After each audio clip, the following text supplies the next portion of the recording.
Greetings and salutations. Welcome to Knife Chats with Tobias. Hi everybody, Tobias here. I'm going to be talking about this knife today. This is the Paratrooper Bowie by Rough Rider. This was the RR1128. Came out about 12 or 13 years ago. You're not going to find it. It's about as scarce as the original Paratrooper Bowie, the Model 8 that was made by John Ek back in World War II. I think the production numbers on these might have been a little bit higher than what John Ek had made, but not too much higher. In any case, the reason I picked this knife up was because the John Ek Model 8 Paratrooper Bowie is one of my Grail knives. Now, a lot of people use the term Grail to define all sorts of knives, but for me, Grail knife really means Grail. This is a knife that I doubt I will ever be able to find, and if I ever do find one, I probably will not be able to afford it. That is just how scarce this knife is. At this point in my life, I would just be happy to see an original one in a museum. To actually be able to hold one, well, that would just be amazing. In any case, what I'm going to do, rather than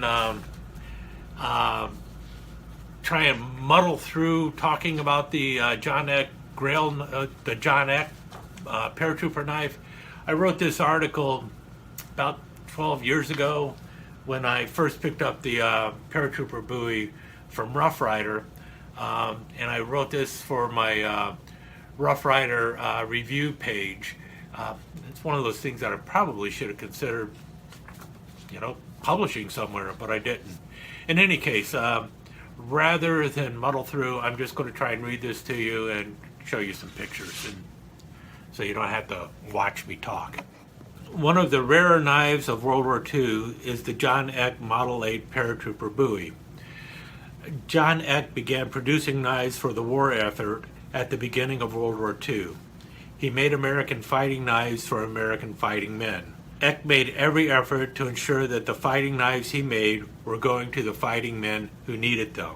He insisted that all knives went to men serving actively in the armed forces. Besides attempting to make sure his combat knives would indeed see combat, Ek also hired persons who were physically disabled to make the knives. He began this practice in 1941, hiring 40 people with physical disabilities to make combat knives, and he continued to practice until his death in 1967. Ek also had a gift for promotion. Among two of the more successful sales tricks was receiving permission to legally sell many of his knives as commando knives from the British government, and naming his Model 8 fighting knife the Paratrooper. His Model 6 knife became the Patton knife upon discovering it was the preferred knife of General Patton and members of his staff. Talk about a smart guy. Ek knives were sold in the PX from his factory through direct orders and also through authorized civilian dealers, and as such were not mass-produced through major government contracts. However, in order to be sold in the PX and approved for production, the knives had to get a government stamp of approval. Each knife was serial numbered, and in order to get the knife, you needed to fill out a form which asked for name, rank, service number, branch of service, etc. The knives were guaranteed for life. The originals were made of nickel chromium molybdenum steel, most likely 4340, which offered toughness and a certain amount of rust resistance. The 4340 steel was used in aircraft manufacturing and as such was a war production scarcity. The fact that the government allowed Ek to continue to use the steel in his knives was a testament to the quality of the knives. Instead of a compressed leather washer, Ek used maple wood handles held to the full tang with 3 lead-filled rivets. The lead rivets could be pounded back into the handle if it became loose, and Ek felt the wood would resist rot better than the leather. The knives were also shipped with sandpaper so that the soldier could add finishing touches to the grip and get it to fit his hand as he desired, and not what some person in the factory felt was the best grip. Probably the weakest link on the Ek knives were the leather sheaths, which were crude affairs held together with rivets and leather lacing, and were often replaced by better sheaths once they were bought by the soldier. Today, these sheaths would have never been considered jump certified, as they had no tie downs whatsoever. However, Ek's philosophy was to make it as easy as possible to get the knife out of the sheath and into action. This is why most of the knives had no crossbars, and the sheaths rarely had a tie down or a snap to hold the knife in place. Ek's main concern was that a knife could be brought into action quickly, and felt crossbars and tie downs could lead to the knife snagging on something at the most critical moment. Now, a couple sources claim that John Ek made as many as 300,000 knives during World War II.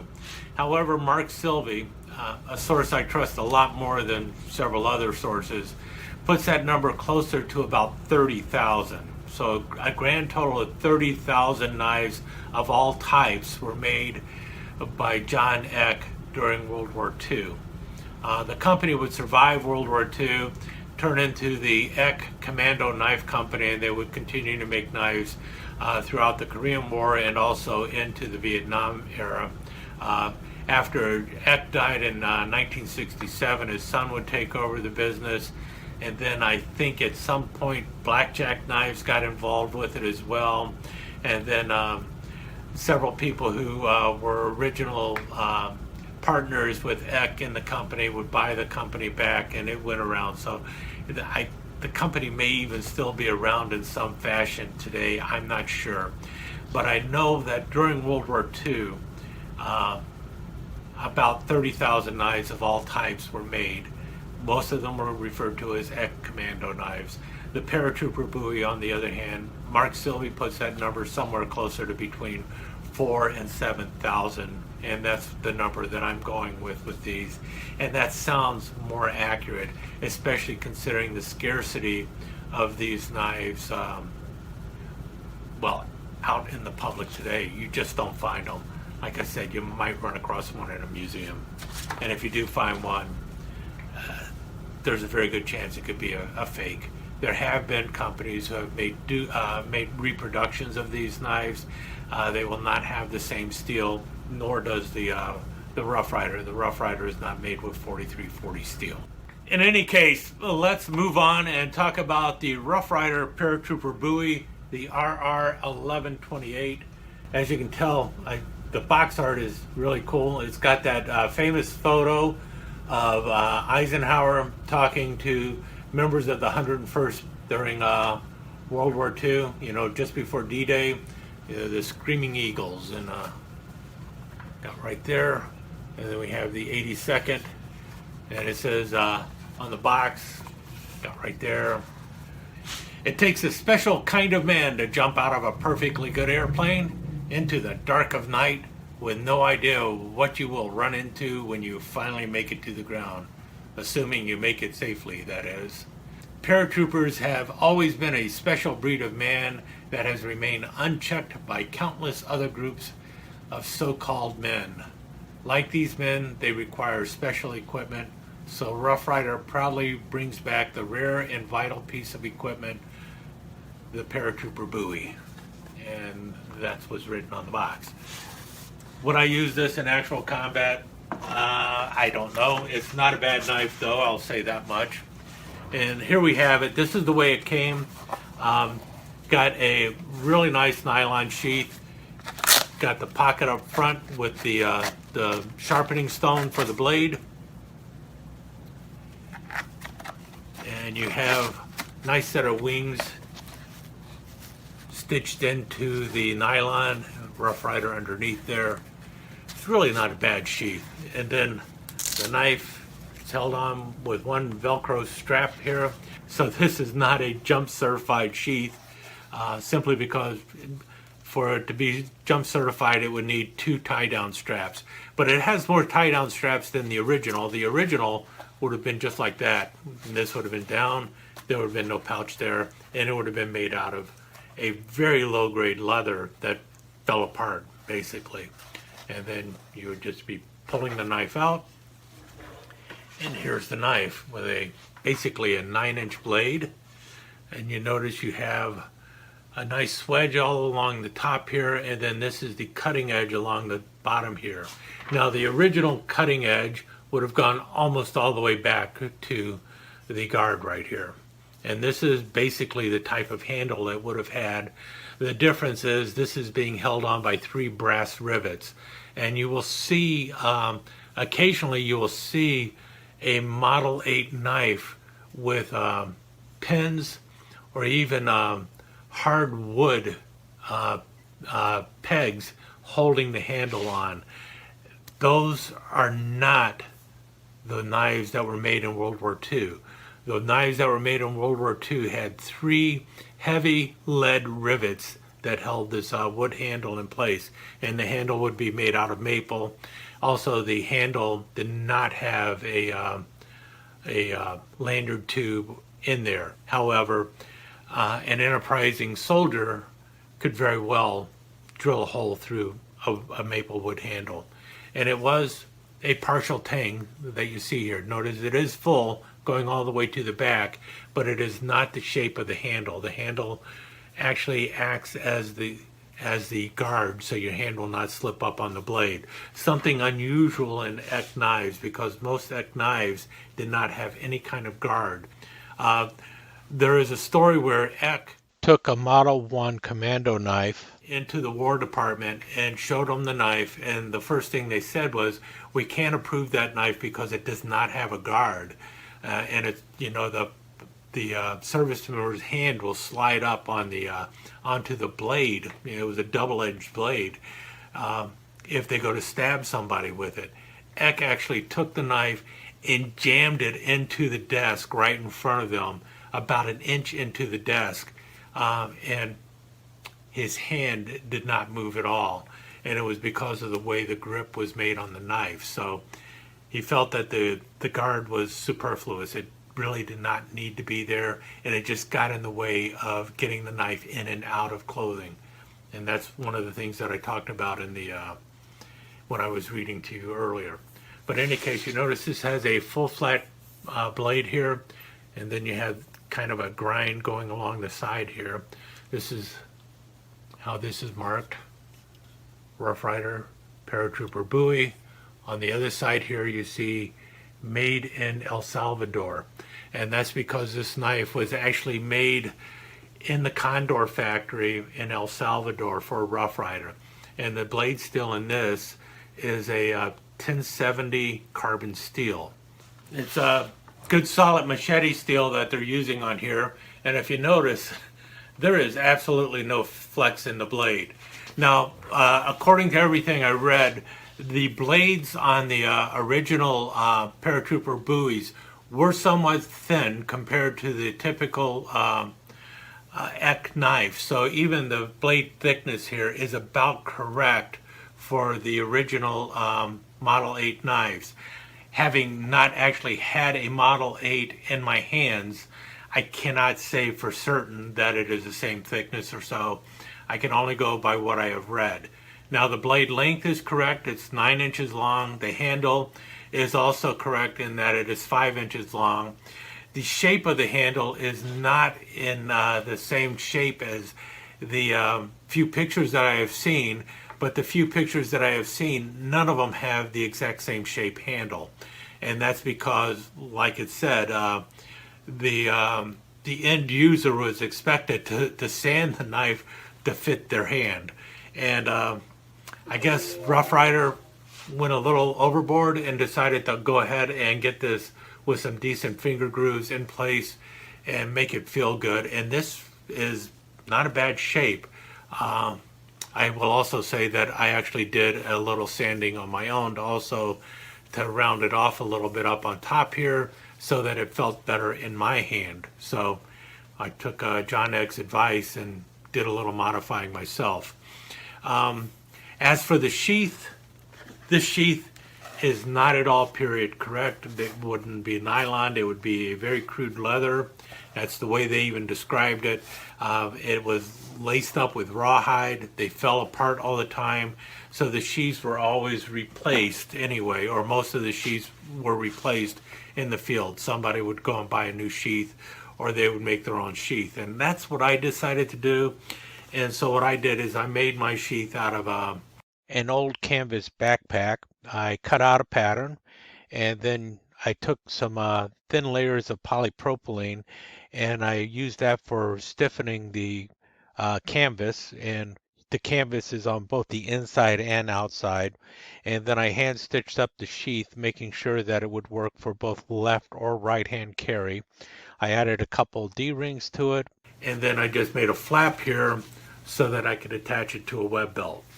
And I thought, well, that's close enough. It's something that I could see a soldier doing during World War II, you know, making a nice canvas sheath for his knife because the leather sheath fell apart. And it works well.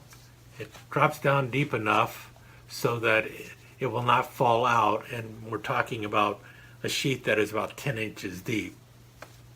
The other thing I have on here is, well, my own jump wings that were issued to me after finishing jump school.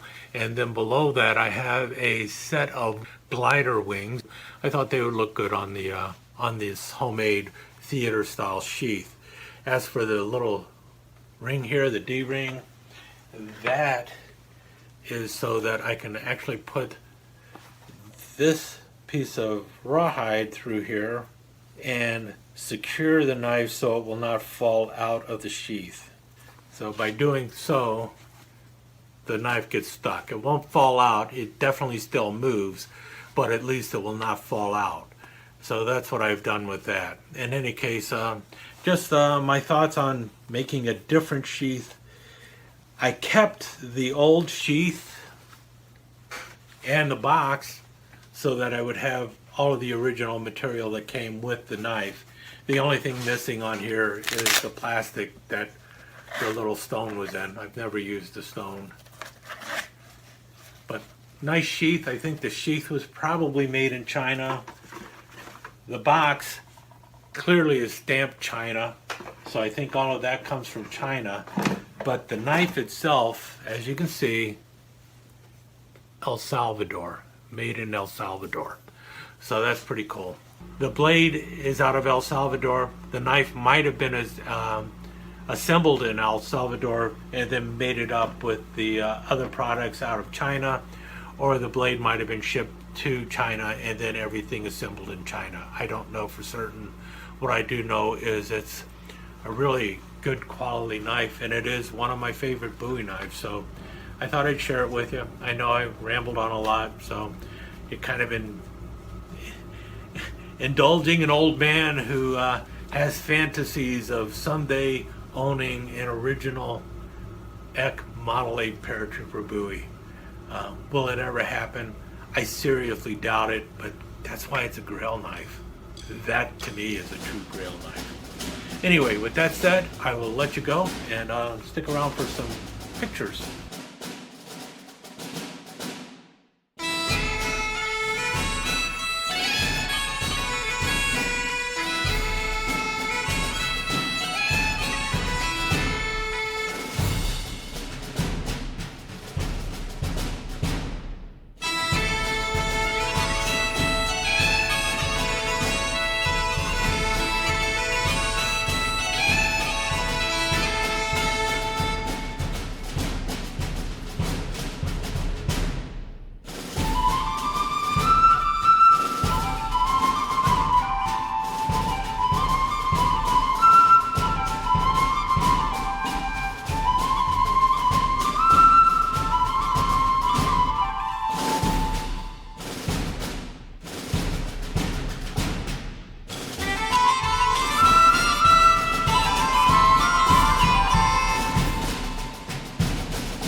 let me take just a second to thank you once again for dropping by and spending a few minutes here at Knife Chats with the Bias. I really do appreciate it, and I do appreciate any comments that you leave. So please remember to give me that thumbs up, and also don't forget to subscribe and ring that notification bell so you'll know when the next episode is up and running. Thanks again for dropping by. Really do appreciate your time here.